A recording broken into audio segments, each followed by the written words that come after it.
ماں باپ نے تربیت کا آسا سر پہ رکھ کر بچوں کو سنبھالا، اور بچے سمجھتے ہیں ہمیں ظلم کا شکار بنایا گیا،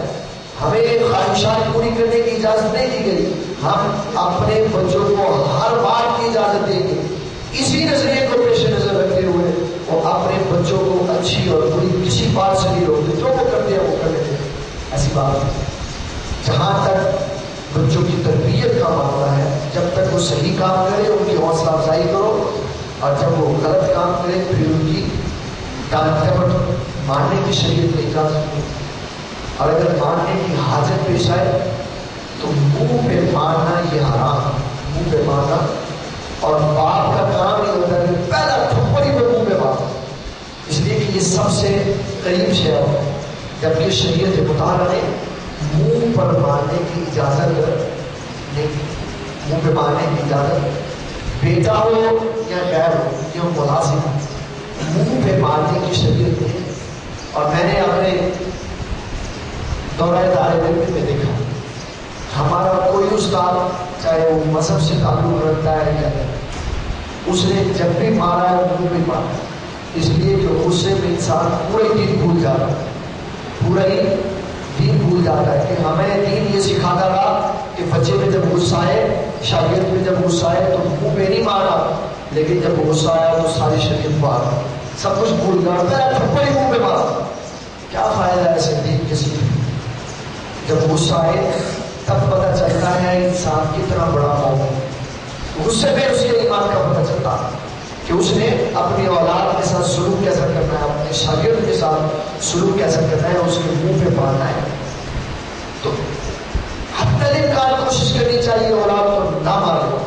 لیکن اگر مارنے کی ضرورت پیش آئے تو منہ پہ نہیں مارنا چاہیے، اور اتنی زور سے نہیں مارنا چاہیے کہ نشان پر ہلکا پھلکا مارے تاکہ بچے کے دل میں روک رہے۔ میں یہ بات اپنی زندگی کی بات بتاتا ہوں، مجھے یاد ہے ایک دفعہ، صرف ایک دفعہ میرے بڑے بزرگ نے، میرے والد گرامی نے ایک دفعہ مجھے مارا،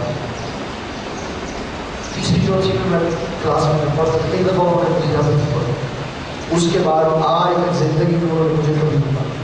کبھی ضرورت نہیں پڑی، جب ضرورت پڑی تو زبان سے سمجھایا، زبان سے سمجھایا، اور میں یہ سمجھتا ہوں کہ زبان سے سمجھایا ہوا ہاتھ سے سمجھایا ہوا سے زیادہ ہو۔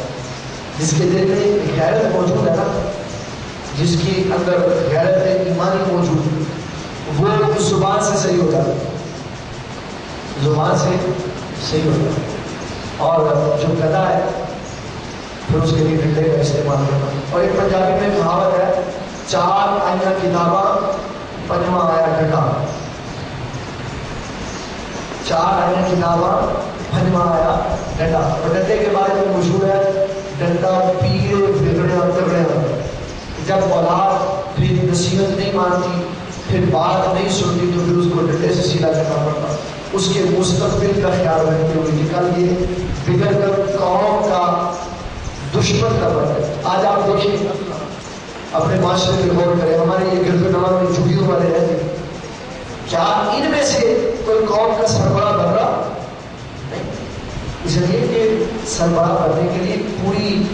ماضی ہونی چاہیے، ماں باپ کا مضبوط کردار ہونا چاہیے۔ جن کے ماں باپ خود کبھی اسکول نہیں گئے، وہ اپنے بچوں کو علم کی فضیلت سے کیسے روشناس کرا سکتے، کیسے وہ یہ بتا سکتے ہیں کہ علم لا زوال دولت، چوری کرتے ہوئے سارا مال لے کے جا سکتا لیکن علم نہیں چرا سکتا۔ پیسہ خرچ کرتے رہو تو کم ہوتا رہتا، مال خرچ کرتے رہو تو کم ہوتا رہتا، دولت خرچ کرتے رہو تو ختم ہو جاتی ہے، علم جتنا پھیلاتے رہو یہ بڑھتا ہی چلا جاتا۔ تو ہمیں وہ کام کرنا چاہیے جو فرض۔ اولاد کی تربیت میں یہ بات ہے کہ ان کو محبت کے ساتھ رکھیں اور ان کی جان، ان کی مال کی حفاظت کریں، اور جب وہ سمجھ بوجھ والے ہوں ان کو دین سکھائیں، اور جب وہ بیمار ہو جائے ان کا علاج معالجہ کریں، ان کے لیے نفقے کا اہتمام کریں، اور جب پڑھنے کے لیے ان کو کسی استاد کے پاس بھیجیں تو بھیجنے سے پہلے استاد کی عزت اور تعظیم کے بارے میں اس کو آگاہ کریں۔ یہ دیکھ لیجیے ہے اسلام کہ جب بچے کو پڑھنے کے لیے کسی استاد کے پاس بھیجے نا تو بچے کو یہ سمجھا کے بھیجے کہ یہ تیرے ماں باپ سے پڑھ کے ہے، اس کی تعظیم کرنی۔ ہارون الرشید نے اپنے بیٹے کو پڑھنے کے لیے جب استاد کے پاس بھیجا تو ایک دن وہاں سے گزرتا ہوا جب گیا تو دیکھا کہ بچہ استاد کو وضو کروا رہا ہے اور استاد اپنے ہاتھ سے پاؤں دھو رہا۔ تو ہارون الرشید نے اپنے بیٹے کو تنبیہ کی کہ تجھے استاد کا احترام نہیں آتا، ایک ہاتھ سے لوٹا پکڑ کے پانی ڈال اور دوسرے ہاتھ سے اپنے استاد کے پاؤں دھو، تاکہ تجھے پتہ چلے استاد کی عزت اور تعظیم کیا ہے۔ تو جب ماں باپ ایسے ہوں، اولاد کو تربیت سکھانے والے ہوں، تو پھر اولادیں نیک پیدا ہوتی ہیں، وہ قوم کا رہنما بننے کی حیثیت رکھتی ہے۔ آئیے جو ہمارے بڑے بڑے وزیر ہیں، کیا یہ پڑھے لکھے نہیں؟ پڑھے لکھے، بڑی ان کو فرق ہے زیادہ، لیکن دین نہیں آتا۔ اس لیے کہ جب یہ پیدا ہوئے تو ان کے ماں باپ نے ان کو انگلش میڈیم اسکول میں تو داخل کروایا، لیکن قرآن پڑھانے کے لیے کسی مدرسے میں داخل نہیں کروایا۔ اس لیے ہم بھول رہے ہیں، اور جب اسمبلی میں بیٹھ گئے تو قل اللہ احد اللہ الصمد لم یلد پڑھتے ہیں، کیا پڑھتے ہیں؟ لم یلد پڑھتے ہیں، اور پھر کہتے ہیں نہیں مسپرنٹ تو ہوا تھا، تو کیسا نام کا مسلمان ہے کہ تجھے اس صورت اخلاص نہیں آتی؟ یہ ان کا قصور نہیں ہے، یہ ان کے ماں باپ کا قصور ہے، جنہوں نے دین سکھانے کے لیے کبھی قرآن پڑھانے کے لیے ان کو مدرسے میں نہیں بھیجا۔ اگر قرآن مجید پڑھانے کے لیے کسی عالم دین کی خدمت میں بٹھایا ہوتا تو پھر ہر صورت آتی تھی، لیکن آج ہمارے پاس وقت ہے، آج ہمارے پاس وقت ہے، جو ہمارے ساتھ ہو گیا وہ ہو گیا، جو اچھے ہیں ان کے ساتھ اچھا ہوا، جن کے ساتھ اچھا نہیں ہوا وہ اب اپنی اولاد کے ساتھ اچھا کریں۔ جو غلطیاں ہمارے ساتھ ہوئی ہم ان کو اپنی اولاد کے ساتھ نہ دہرائیں، اگر افسوس کے ساتھ یہ کہنا پڑتا، اگر ہمارے ماں باپ نے ہمیں دین نہیں سکھایا، جن کے ماں باپ نے نہیں سکھایا، ہمارے ماں باپ نے سکھایا، جن کے ماں باپ نے ان کو دین نہیں سکھایا وہ ان کو اللہ کے لیے معاف کریں، اور آئندہ کے لیے یہ ہمیشہ دل میں بات مضبوط رکھیں، اللہ جب بھی ہمیں اولاد عطا فرمائے گا ہم اپنی اولاد کو ضرور دین سکھائیں، اس لیے کہ یہ دین ایسی شے ہے کہ جب ہم اپنی اولاد کو سکھائیں گے تو ہماری اولاد کل ہمارے کام بھی آئے گی اور قوم کے رہنما بھی ہوگی۔ شیخ عبد القادر جیلانی، آپ کے پورے کردار کے پیچھے آپ کی ماں بیٹھی ہے، باپ آپ کے بچپن میں فوت ہو گئے، پورے کردار کے پیچھے ماں بیٹھی ہوئی ہے۔ جب آپ علم حاصل کرنے کے لیے نکلے اس وقت آپ کی اماں جی کی حضور کی عمر 78 سال تھی، خود خدمت کی ضرورت تھی، لیکن بیٹے کو دین پڑھنے کے لیے بھیجا، کہا جا بیٹے دو باتیں ارشاد فرمایا، بیٹے اب زندگی میں تیری میری ملاقات نہیں ہوگی، اب ہم جنت میں ملیں گے۔ بتا دیا کہ جب تو علم دین پڑھنے کے لیے جا رہا ہوگا پیچھے سے میرا وصال ہو جائے گا۔ اور دوسری بات یہ بتائی، سمجھائی، تاکید کی کہ بیٹے کسی بھی مقام پر جھوٹ نہیں بولو۔ جب ماں باپ سکھاتے یہ ضرور کہتے ہیں بیٹے سچ بولو، کیوں سکھاتے ہیں؟ کبھی غور کیا کہ یہ بچہ ہمارے ساتھ سچ بولے، یہ بچہ ہمارے ساتھ سچ بولے، ہمیں داؤ نہ لگائے، لیکن خود اس کو داؤ سکھاتے ہیں۔ جب کوئی پوچھنے آتا ہے، دروازہ کھٹکھٹاتا ہے، فلاں صاحب ہے، تو بچے کو ادھر سے سکھا کے کہہ رہے ہو ابو جی گھر پہ نہیں، اور وہ بچہ بھی بچہ ہی ہوتا ہے، وہ کہتا ہے میرے ابو جی کہہ رہے ہیں میں گھر پہ نہیں، وہ ساری عزت کا بیڑا غرق کر کے رکھے۔ تو اس سے بہتر نہیں کہ انسان اچھا خود استعمال کرے، وہ کہے اگر اسے ملنا نہیں ہے تو وہ یہ کہتا ہے کہ میں گھر پہ نہیں ہوں تو یہ کہہ دے کہ جو صاحب آئے ہیں ان سے کہنا پھر کسی وقت تشریف لے آئے، میں اور کسی وقت پر نہیں ہوں۔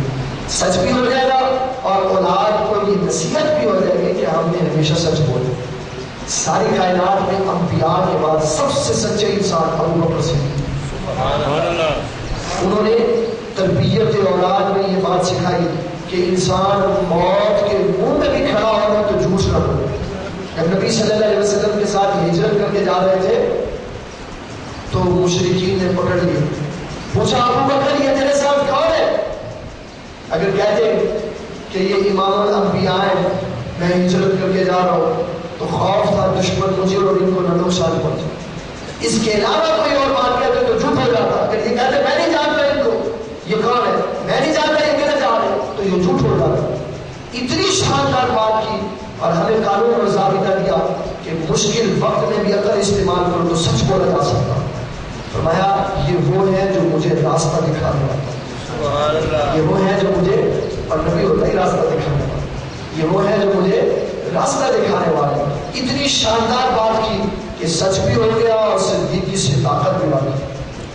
اور ہمیں ضابطہ بھی دے دیا کہ سچ بولنا چاہیے. تو یہ کچھ 80 کے قریب قوانین ہیں، 80 کے قریب قوانین ہیں جو ماں باپ کی ذمہ داری ہے اولاد کے پیدا ہونے سے لے کے اس کی شادی تک ان کو تربیت دے، ان کے حقوق پورے کرے. اور یہ 80 حقوق ہیں جو ماں باپ کو آنے چاہیے تاکہ زندگی کے کسی موقع پر وہ ماں بنے تو ان کو اپنی اولاد کی تربیت کرنے کا طریقہ اور سلیقہ. کچھ تھوڑے سے میں نے آپ کی خدمت میں پیش کیے، کچھ میں اس کے بارے میں پروگرام رکھتا ہوں انشاءاللہ بشرط زندگی و صحت اس کو مانا مسیح راستہ میں شائع کر دیا جائے تاکہ ہر انسان اس سے واقف ہو جائے اور پھر وہ ضرورت پڑنے پہ ان کو اپنے بچوں کے ساتھ ملا کے ان کی تربیت کر سکے. اللہ تعالیٰ کی بارگاہ میں دعا ہے کہ ہماری دورہ تعلیم الاسلام کی اس نشست کو اپنی بارگاہ میں شرف قبولیت عطا فرمائے اور ہمیں اپنی اولاد کی بہتر تربیت کر کے آج بچے ہیں کل اپنی قوم کا رہنما بنانے کی توفیق عطا فرمائے. وآخر دعوانا ان الحمد للہ رب العالمین. اللهم